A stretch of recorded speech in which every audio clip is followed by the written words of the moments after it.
que le bon Dieu le protège, vous donne la santé, la joie, la prospérité. Je voudrais simplement que vous sachiez que chaque année, lorsqu'on arrive à la période du 15 et le 16 Heshvan, qui est la Hilula de Rabbi Himpito de Casablanca, jamais j'oublierai lorsque un jour j'avais un problème.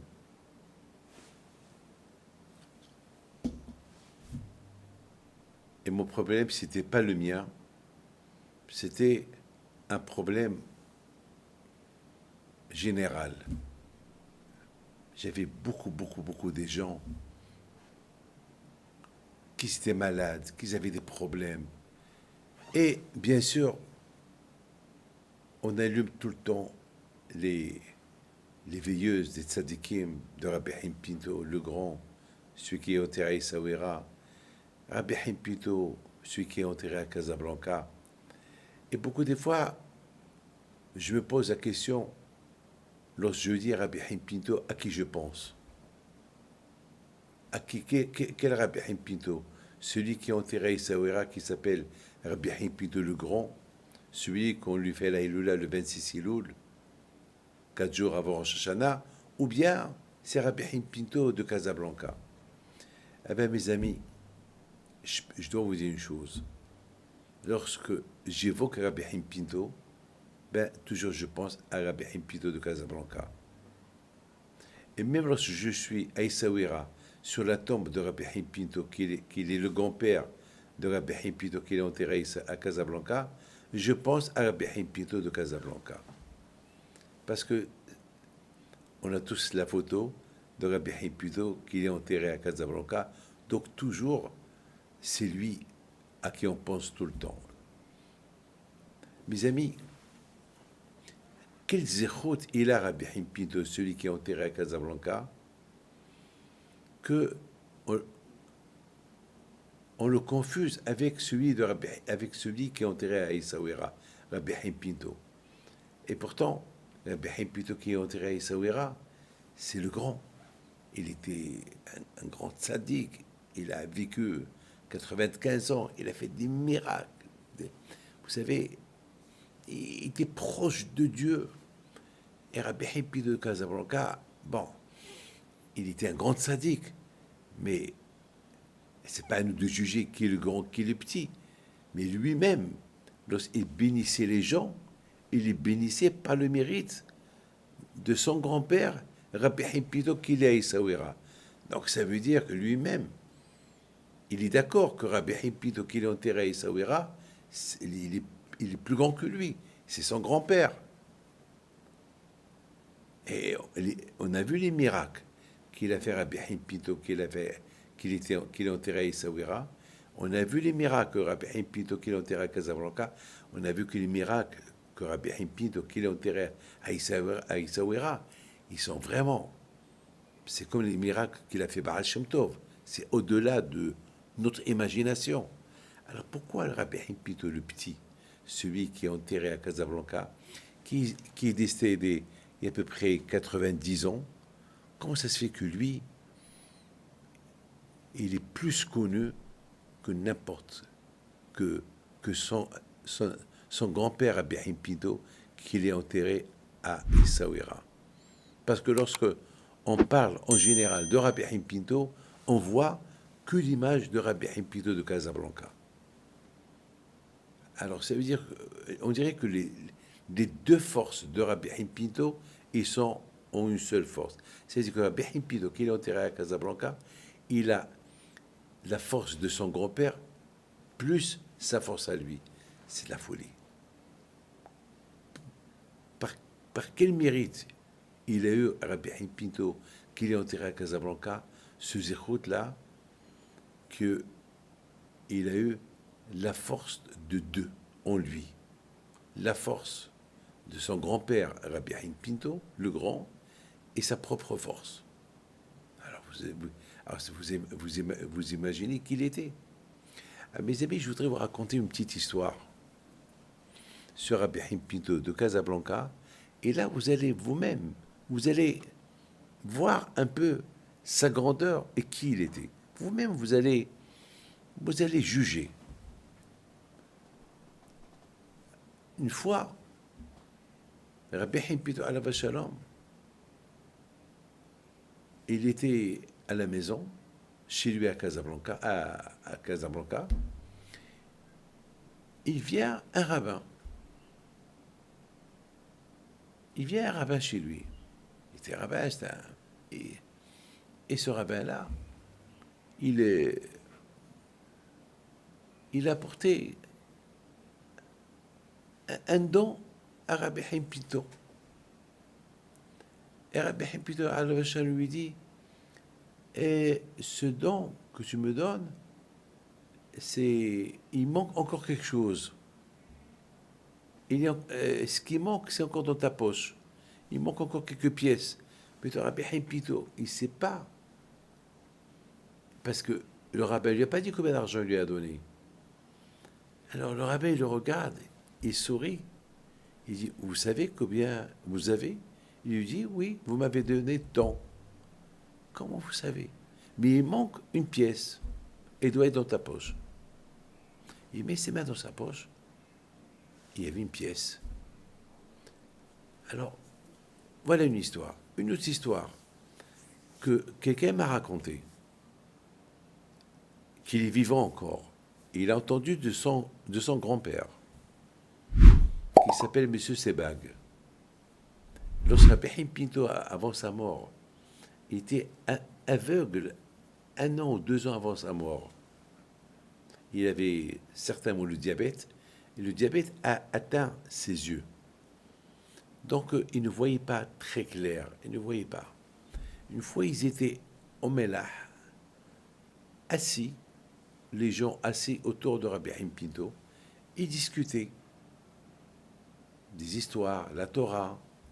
Et soudainement, Rabbi Himpito, il dit, faites place à notre ami M. Sebag qui va arriver maintenant. Alors tout le monde qui regarde, à gauche, à droite, il n'y a pas de M. Sebag.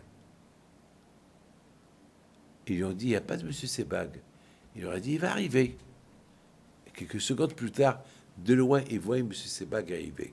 Là, ils ont compris que Rabbi Himpito, il avait une névoie.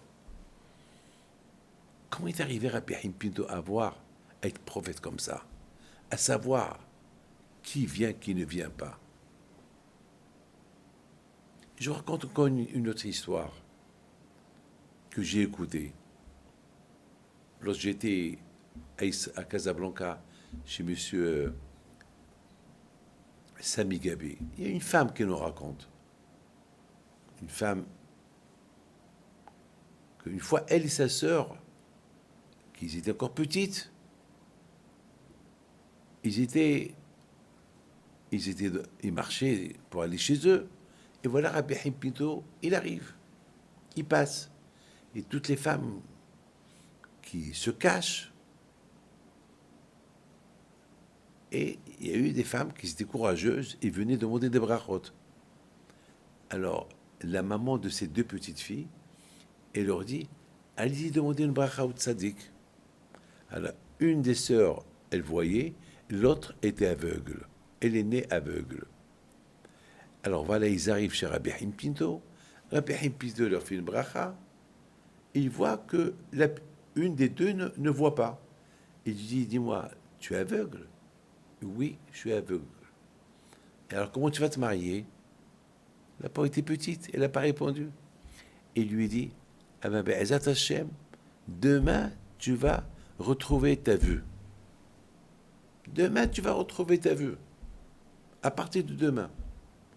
Et c'était vendredi. Sa mère était en train de préparer le Shabbat. À un moment donné, la maman, elle entend sa fille, c'est qu'elle est aveugle, qui dit à sa mère, maman, ferme la porte parce qu'il y a un chat qui est rentré. La mère était choquée d'entendre sa fille qu'elle parle. Et qu'elle dit, il y a un chat qui rentre. Alors qu'elle est aveugle, d'où elle voit le chat.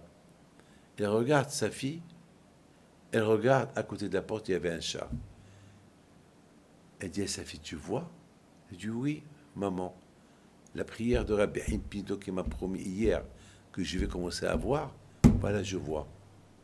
Ça, c'est la sœur de la jeune femme, de la fille aveugle qui m'a raconté cette histoire. Je crois qu'elle s'appelle Madame Rosen. Voilà, mes amis. Ah, maintenant, en 2 mots. Pourquoi Rabbi Haim Pinto est arrivé à être prophète? Il voit, il bénit, et ses prières, il monte chez le bon Dieu. C'est quoi sa force? Eh bien, mes amis, toute sa force, elle est parce qu'il faisait du bien. C'était un homme du public, un homme pour le public, un homme que toute sa vie, c'était que le public. Il ramassait de l'argent pour les pauvres. Il s'occupait des orphelins. Il s'occupait des femmes veuves. À l'époque, il n'y avait pas d'assurance. Il n'y avait pas il y avait pas celui qui ne travaille pas, il n'a pas des aides. Il n'y a pas de rien du tout. Il n'y a pas de. C'est à la merci de tout le monde. Eh bien, Rabbi Haim Pinto, il n'avait pas d'association de bienfaisance. C'était lui qui allait partout pour ramasser de l'argent, ramasser du manger. Il y a un juif qui s'appelle Monsieur Abisror qui m'a raconté il m'a raconté il y a 40 ans, il m'a raconté que lorsqu'il était petit, Rabbi Haim Pinto, il lui disait le vendredi, viens avec moi, tu vas m'aider à ramasser du manger et je vais te donner les adresses à qui prendre le manger le Shabbat aux gens. Qui fait ça? Est-ce moi, David Pinto, je fais ça? Alors, celui qui fait du Hesed, Akadosh Baruch Hu, il devient son associé. Donc, Rabbi Haim Pinto, Alav Shalom, il est devenu et Rabbi Haim Pinto le petit, et Rabbi Haim Pinto le grand. Il est devenu comme l'un des grands tzadikim. Il a fait connaître, grâce à lui, que Rabbi Haim Pinto le grand, il s'est fait connaître. Parce que Rabbi Haim Pinto le grand était enterré à Essaouira. Mais Rabbi Haim Pinto, son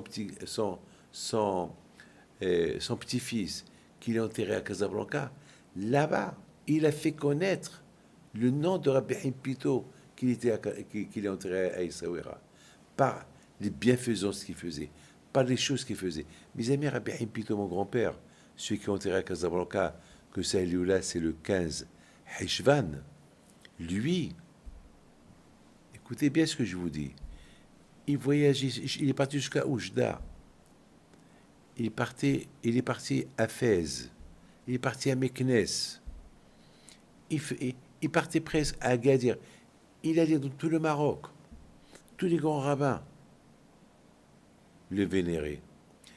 Mon oncle, Rabbi Meir Pinto, Alav Shalom, il m'a dit qu'une fois, ils ont accompagné Rabbi Haim Pinto, leur père, qui est mon grand-père, à Fès.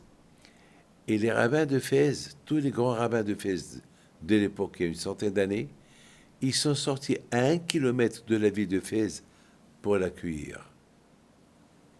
Ils sont rentrés à Fès avec lui, avec des chants et des piyotim. Ça, c'était Rabbi Haim Pinto, Alav Shalom, de Casablanca. Mes amis, que son écoute soit avec vous, que le bon Dieu vous protège, et que le bon Dieu vous donne la santé, la joie, la prospérité. Amen.